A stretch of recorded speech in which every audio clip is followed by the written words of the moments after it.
हरित क्रांतीचे प्रणेते लोकनेते दिगंबररावजी बागल मामा या सर्वच मान्यवरांना विनम्र असं अभिवादन अर्पण करू। व्यासपीठावर उपस्थित असणारे कार्यक्रमाचे अध्यक्ष आदरणीय कोल्हे बापू, आमचे नेते, आज अण्णा जरा बॅटिंग जबरदस्त झाली तुमची। आमचे आदरणीय रमेश अण्णा कांबळे, पितृतुल्य आमचे आदरणीय मार्गदर्शक कल्याणजी सड्डे सर, जिल्हा उपाध्यक्ष आरपीआयचे आमचे आदरणीय अर्जुनराव गाडे साहेब, माझे थोरले बंधू आणि दादा, हा धाकटा भाऊ जोपर्यंत तुमच्या पाठीशी आहे तोपर्यंत तुम्ही कधीही मी थांबतोय माझी अपेक्षा नाही असे शब्द सांगू नका, कारण की त्या पदाची गरज तुम्हाला जरी नसली तर मला माझा सहकारी त्या पदावर बघायचा आहे असे आमचे आदरणीय चिंतामणी दादा जगताप, आमचे लाडके मित्र आणि राष्ट्रपती आदरणीय महादेवजी जानकर साहेबांचे निकटवर्ती अंगदरावजी देवकते, आमचे आदरणीय पवार साहेब, आमचे आदरणीय ठाकूर साहेब, आदरणीय दुधे सर, नामदेव दादा बोगे, आदरणीय गणेशरावजी, ज्यांनी मला भरपूर असा पाठिंबा आमदारकीच्या, माझे नेते हिवरवाडी गावचे चढाण्यावार आदरणीय सोपानप्पा पवार, अरे वा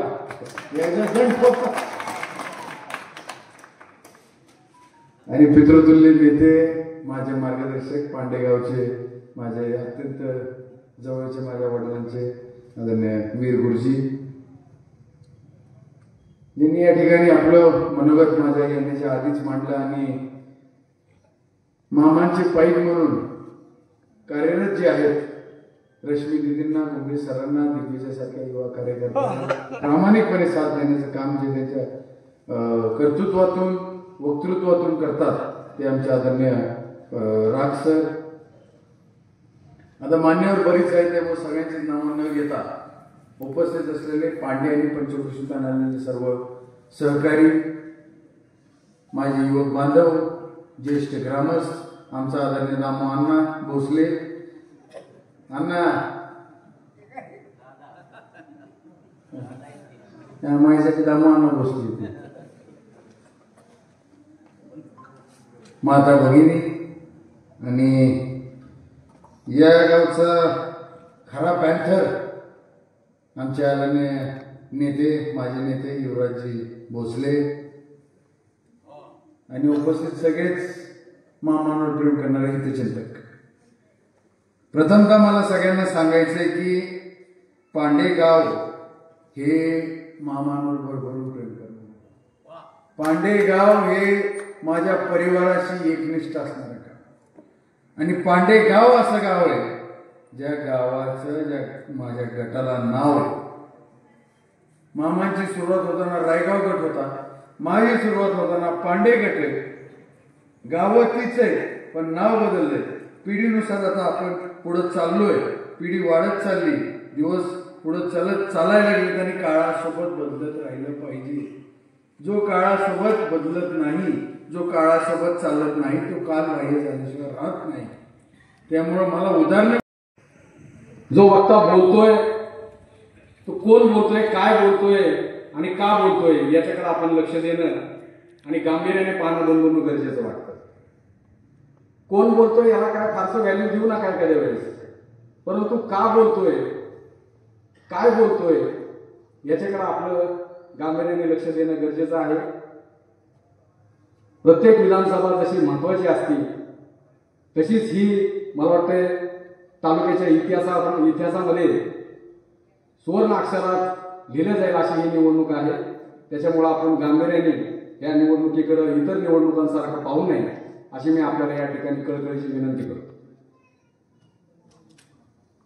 मी काय बोलतोय, मी माझ्या उमेदवारासाठी, आपल्या उमेदवारासाठी त्यांच्याबद्दल काय सांगतोय याच्याकडे आपण लक्ष द्यावं।